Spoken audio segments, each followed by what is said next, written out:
Assalamualaikum warahmatullahi wabarakatuh. Selamat pagi dan salam sejahtera untuk kita semua. Pada kesempatan kali ini, saya akan menyampaikan materi terkait dengan manajemen konflik dalam keperawatan. Di mana dalam materi ini terdapat 6 topik bahasan. Yang pertama, kita akan belajar mengenai pengertian dari manajemen konflik. Kemudian topik bahasan yang kedua adalah sumber konflik. Selanjutnya kategori konflik, proses konflik, penyelesaian konflik, dan negosiasi. Baik, kita lanjut ke terkait dengan pengertian dari manajemen konflik.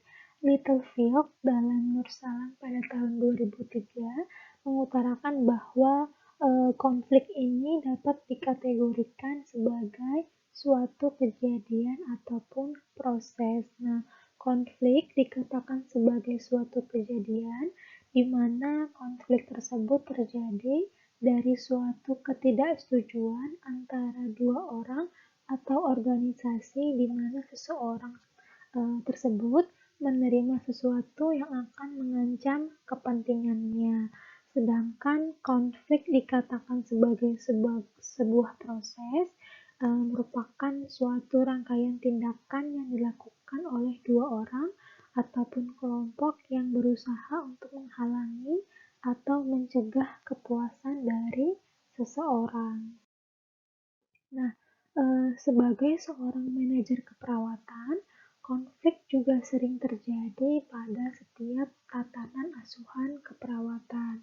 Oleh karena itu, seorang manajer keperawatan harus mempunyai dua asumsi dasar tentang konflik. Asumsi dasar yang pertama itu adalah konflik merupakan hal yang tidak dapat dihindari dalam suatu organisasi. Sedangkan asumsi dasar yang kedua adalah jika konflik dapat dikelola dengan baik, maka dapat menghasilkan suatu penyelesaian yang kreatif dan juga berkualitas, sehingga akan berdampak terhadap peningkatan dan pengembangan dalam pelayanan keperawatan yang diberikan kepada pasien. Nah, di sini peran sebagai seorang manajer itu sangat penting dalam mengelola konflik. Manajer berusaha menggunakan konflik yang konstruktif ataupun membangun dalam menciptakan lingkungan yang produktif. Namun, jika konflik tersebut mengarah ke sesuatu yang menghambat, maka seorang manajer harus mengidentifikasinya sejak awal dan secara aktif melakukan intervensi supaya tidak berefek pada produktivitas dan motivasi kerja dari stafnya. Nah, manajemen konflik yang konstruktif atau membangun akan menghasilkan lingkungan yang kondusif untuk didiskusikan sebagai suatu fenomena utama, kemudian komunikasi yang terbuka melalui pengutaraan perasaan dan juga tukar pikiran serta tanggung jawab yang menguntungkan dalam menyelesaikan suatu perbedaan. Nah, sumber-sumber konflik ini ada beberapa sumber konflik dalam organisasi yang dapat disebabkan oleh beberapa hal seperti berikut ini. Yang pertama itu adalah keterbatasan sumber daya, kemudian perbedaan tujuan, ketidakjelasan peran, kemudian sumber konflik yang keempat adalah hubungan dalam pekerjaan, kemudian perbedaan antar individu, selanjutnya adalah masalah organisasi, dan yang terakhir adalah masalah dalam komunikasi. Nah, kita masuk ke dalam kategori konflik.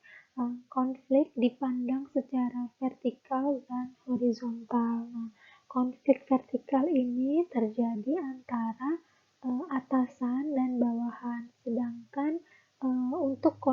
horizontal terjadi antara staf dengan posisi dan kedudukan yang sama. Misalnya konflik yang meliputi wewenang, keahlian, dan juga praktik. Konflik dapat dibedakan menjadi 3 jenis, yakni konflik intrapersonal, konflik interpersonal, dan konflik antar kelompok.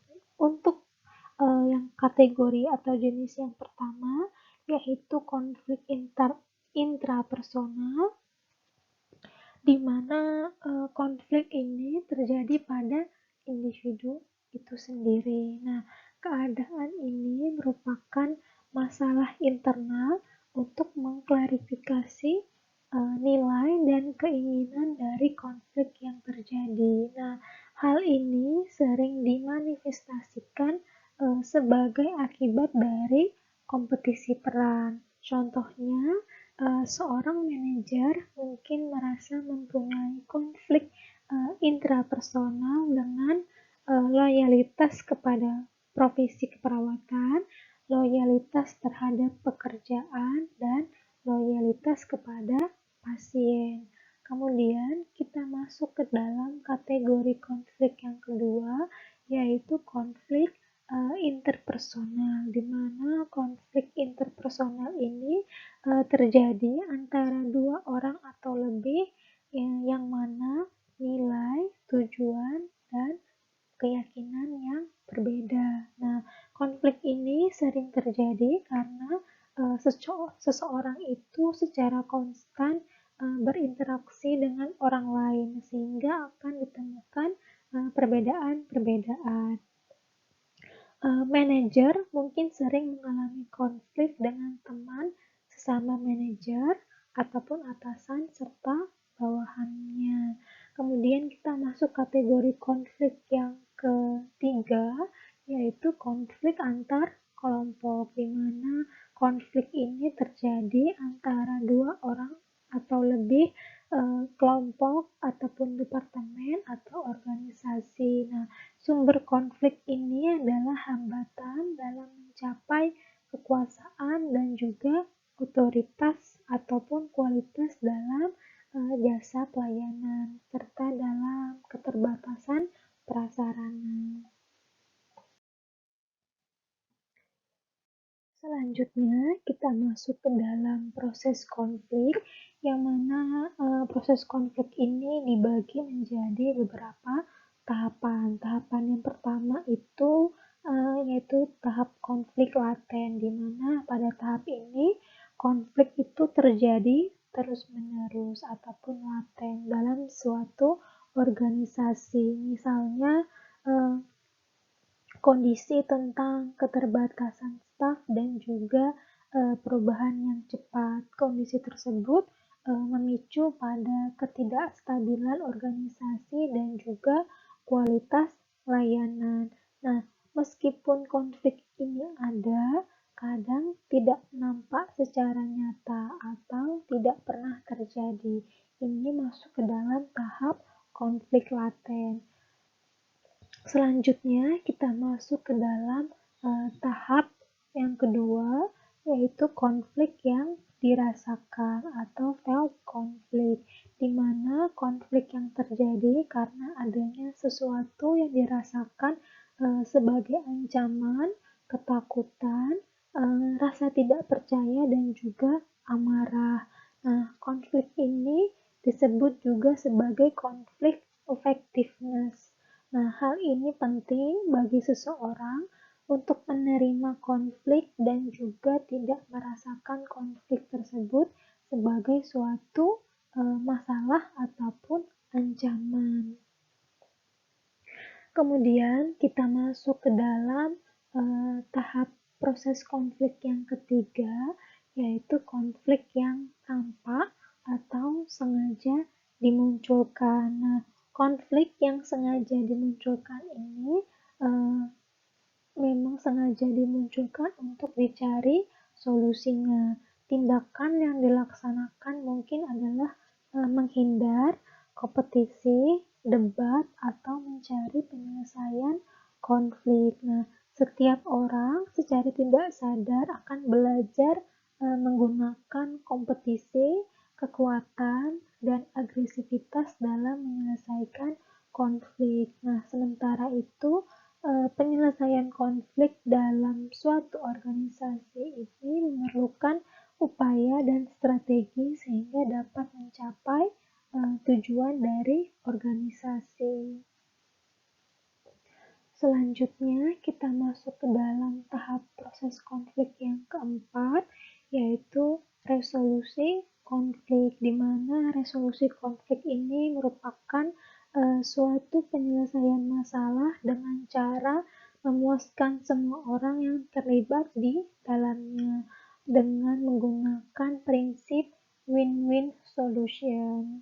Selanjutnya, kita masuk ke dalam tahap konflik yang terakhir, yaitu konflik aftermath, di mana konflik aftermath merupakan konflik yang terjadi akibat dari tidak terselesaikannya konflik yang pertama. Nah, konflik ini akan menjadi masalah besar dan bisa menjadi penyebab dari konflik yang utama bila tidak segera diatasi. Ini merupakan diagram proses dari konflik tersebut. Nah, di sini terlihat tahap yang pertama itu adalah konflik laten, kemudian konflik yang terjadi secara terus-menerus, kemudian masuk ke dalam tahap yang kedua, yaitu konflik yang dirasakan atau konflik yang dialami. Nah, dari konflik yang dirasakan ini, maka akan masuk ke dalam tahap yang ketiga, yaitu konflik yang tampak atau memang konflik yang sengaja dimunculkan. Dari tahap yang ketiga ini kita masuk ke dalam resolusi konflik atau penyelesaian manajemen konflik, di mana di tahap yang keempat ini kita masuk ke dalam penyelesaian masalah dengan menggunakan prinsip dari win-win solution. Kemudian masuk ke dalam tahap yang terakhir, yaitu adalah konflik aftermath, yang merupakan konflik yang terjadi akibat dari tidak terselesaikannya masalah atau konflik yang pertama. Nah, selanjutnya kita masuk ke dalam langkah-langkah dalam penyelesaian konflik. Kita masuk ke dalam langkah-langkah yang pertama, yaitu adalah pengkajian, di mana dalam pengkajian ini kita menghadapi atau melewati tahapan yang pertama adalah analisis situasi. Nah, dalam analisis situasi kita harus mengidentifikasi jenis konflik yang terjadi. Kemudian kita melakukan pengumpulan fakta dan memvalidasi semua perkiraan melalui pengkajian yang lebih mendalam. Kemudian pada tahap ini juga kita mengidentifikasi siapa yang terlibat dalam konflik dan peran masing-masing dari mereka yang terlibat dalam konflik. Kemudian kita masuk tahap yang kedua, yaitu analisis dan mematikan isu yang berkembang. Pada tahap ini kita harus menjelaskan masalah dan prioritas fenomena yang terjadi. Tentu kita harus menentukan masalah utama yang memerlukan suatu penyelesaian yang dimulai dari masalah utama tersebut. Kemudian proses yang ketiga, kita harus menyusun tujuan yang ingin kita capai. Kita harus menyusun dan menjelaskan tujuan spesifik apa yang akan kita capai dalam proses penyelesaian konflik. Kemudian kita masuk ke langkah yang kedua, yaitu langkah identifikasi, di mana dalam identifikasi ini kita harus mengelola perasaan kita harus menghindari perasaan emosional seperti marah, karena setiap orang akan mempunyai respon yang berbeda terhadap kata-kata, ekspresi, dan juga tindakan. Selanjutnya kita masuk ke dalam langkah yang ketiga, yaitu intervensi. Pada langkah yang ketiga, eh, tahapan yang kita dapat lakukan adalah kita masuk pada konflik yang diyakini dapat diselesaikan dengan baik. Kemudian selanjutnya kita identifikasi hasil yang positif yang akan terjadi. Kemudian eh, kita menyeleksi metode dalam menyelesaikan konflik karena penyelesaian konflik ini memerlukan strategi yang berbeda-beda. Seleksi metode yang paling sesuai untuk menyelesaikan konflik yang terjadi. Kemudian selanjutnya kita masuk ke dalam kunci langkah dalam manajemen konflik. Yang pertama, kita harus set the tone. Kita harus mengendalikan diri dan juga jangan ada ancaman di sekitar kita. Kemudian juga yang kedua, get the feeling. Kita harus memberikan kesempatan pada diri kita untuk mengekspresikan perasaan. Kemudian yang ketiga, get the fact. Kita harus mendengarkan dan juga mengamati dengan seksama situasi yang ada di sekitar kita.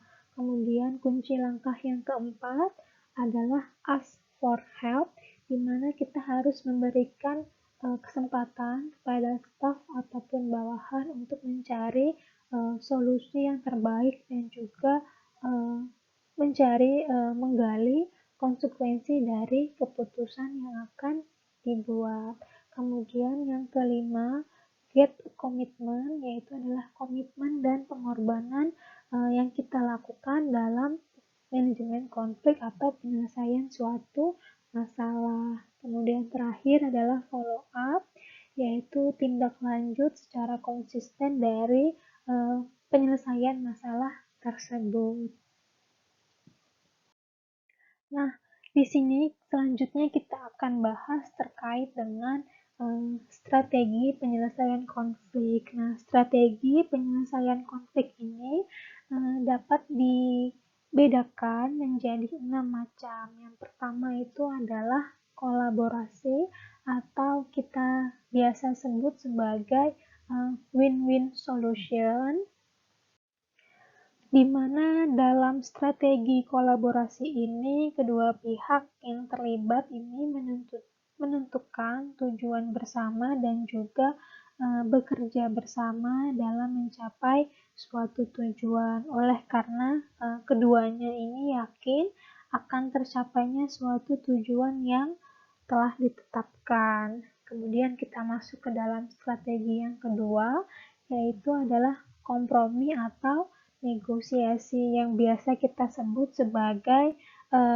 lose-lose solution. Nah, dalam kompromi ataupun negosiasi ini merupakan suatu strategi penyelesaian konflik di mana semua yang terlibat itu saling menyadari dan sepakat pada keinginan bersama. Nah, kedua belah pihak yang terlibat ini saling menyerah dan menyepakati hal-hal yang telah dibuat bersama. Nah, dalam manajemen keperawatan, strategi ini sering digunakan oleh middle dan top manager keperawatan. Kemudian kita masuk ke dalam strategi penyelesaian konflik yang kedua, yang ketiga, yaitu adalah kompetisi atau istilah lain yang sering kita gunakan adalah win-lose solution. Nah, penyelesaian melalui strategi ini menekankan hanya ada satu orang ataupun kelompok yang menang tanpa mempertimbangkan orang atau kelompok yang kalah. Nah, akibat negatif dari strategi ini adalah kemarahan, putus asa dari pihak yang kalah. Sedangkan untuk akibat positifnya akan mendorong keinginan untuk perbaikan di masa yang mendatang bagi mereka yang kalah. Kemudian selanjutnya kita masuk ke dalam strategi penyelesaian konflik yang keempat, itu adalah akomodasi atau istilah lainnya adalah cooperative solution, di mana pada strategi ini berlawanan dengan kompetisi. Nah, pada strategi ini, seseorang itu berusaha untuk mengakomodasi permasalahan dan memberikan kesempatan pada orang lain untuk menang. Nah, pada strategi ini, masalah utama yang terjadi sebenarnya tidak terselesaikan. Nah, strategi ini biasanya digunakan dalam politik untuk merebut kekuasaan dengan berbagai konsekuensi yang akan diambil. Kemudian kita masuk ke dalam strategi penyelesaian konflik yang kelima, atau kita biasa sebut sebagai smoothing, di mana teknik ini merupakan penyelesaian konflik dengan cara mengurangi komponen emosional dalam konflik. Nah, pada strategi ini individu yang terlibat dalam konflik itu berupaya untuk mencapai kebersamaan daripada perbedaan dengan penuh kesadaran dan juga introspeksi diri. Nah, strategi ini bisa diterapkan pada konflik yang ringan, tetapi tidak dapat dipergunakan pada konflik yang besar. Kemudian kita masuk ke dalam strategi penyelesaian konflik yang ke-6, yaitu adalah menghindar, di mana semua yang terlibat dalam konflik pada strategi ini menyadari tentang masalah yang dihadapi, tetapi memilih untuk menghindar atau tidak menyelesaikan masalah. Strategi ini biasanya dipilih bila tidak ada kesepakatan ataupun membahayakan kedua belah pihak, kemudian memerlukan biaya penyelesaian yang lebih besar daripada menghindar, serta memerlukan pihak ketiga atau orang ketiga dalam menyelesaikannya, atau jika masalah tersebut dapat diselesaikan dengan sendirinya. Selanjutnya kita masuk ke dalam topik bahasan yang ke-6, yaitu adalah negosiasi. Nah, negosiasi ini sering dirancang sebagai suatu strategi menyelesaikan konflik dengan pendekatan kompromi. Nah, selama negosiasi berlangsung, berbagai pihak yang terlibat ini menyerah dan lebih menekankan untuk mengakomodasi perbedaan-perbedaan di antara keduanya. Nah, menurut Smeltzer, mengidentifikasi dua tipe dasar dari negosiasi, yaitu adalah kooperatif, di mana setiap orang itu akan menang, kemudian kompetitif, di mana hanya ada satu orang yang akan menang.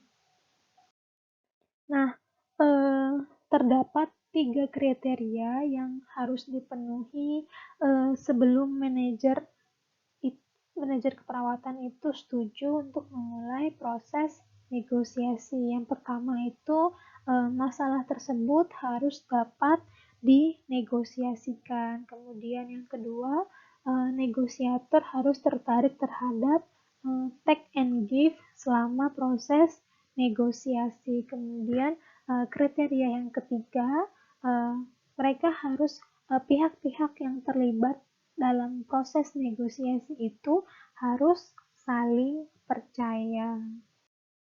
Nah, langkah-langkah yang harus dilakukan sebelum melaksanakan negosiasi itu, yang pertama adalah mengumpulkan informasi tentang masalah sebanyak mungkin. Nah, oleh karena itu, pengetahuan itu merupakan kekuatan, di mana semakin banyak informasi yang kita dapat, maka semakin besar kemungkinan untuk menawarkan negosiasi. Kemudian langkah yang kedua, di mana manajer tersebut harus memulai. Oleh karena tugas seorang manajer adalah melakukan kompromi, maka mereka harus memilih tujuan yang utama. Tujuan tersebut sebagai masukan dari tingkat bawah. Kemudian langkah yang ketiga, yakni memilih alternatif yang terbaik terhadap sarana dan prasarana, efisiensi dan efektivitas penggunaan waktu, anggaran, dan juga SDM yang terlibat juga perlu diperhatikan oleh manajer. Kemudian yang keempat, mempunyai agenda yang disembunyikan. Agenda tersebut adalah agenda negosiasi alternatif yang akan ditawarkan jika negosiasi tidak dapat disepakati.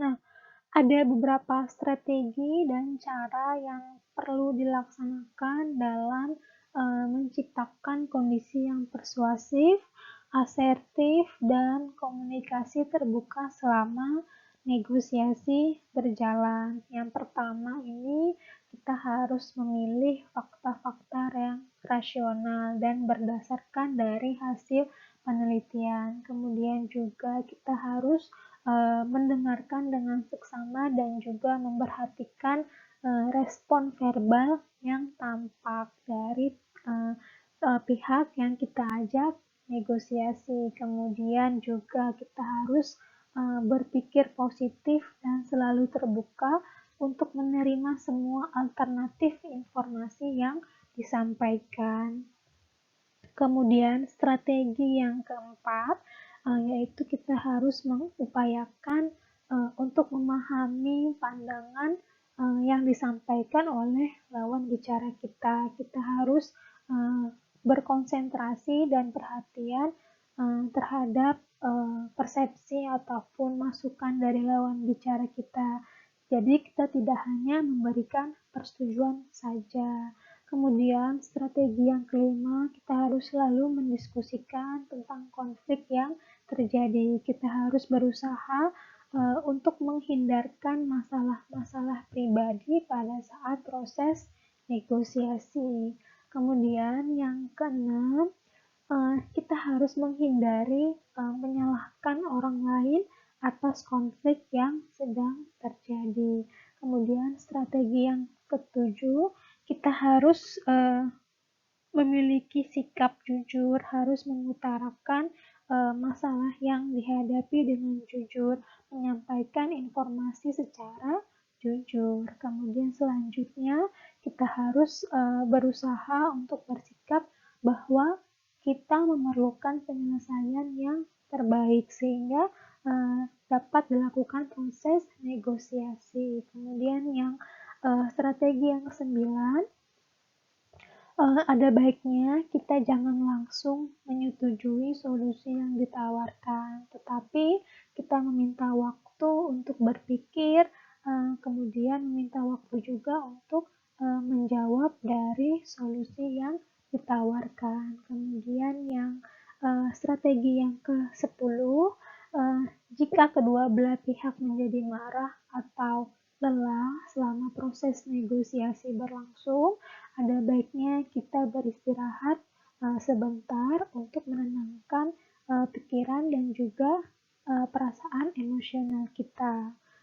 Selanjutnya, kita juga harus mendengarkan dan juga menanyakan terkait dengan persepsi ataupun pendapat ataupun pandangan yang memang belum begitu kita pahami. Nah, strategi yang terakhir, kita harus sabar ketika menghadapi suatu permasalahan. Baiklah, yang ini materi yang dapat saya sampaikan terkait dengan manajemen konflik dalam keperawatan. Semoga materi yang saya sampaikan ini dapat bermanfaat dan dapat diaplikasikan ketika kita berada dalam situasi yang nyata atau ketika kita menghadapi konflik dalam tindakan keperawatan ataupun dalam pelayanan keperawatan yang kita berikan. Nah, semoga materi ini dapat bermanfaat bagi kita semua. Saya mohon maaf apabila ada salah kata. Saya akhiri. Wassalamualaikum warahmatullahi wabarakatuh.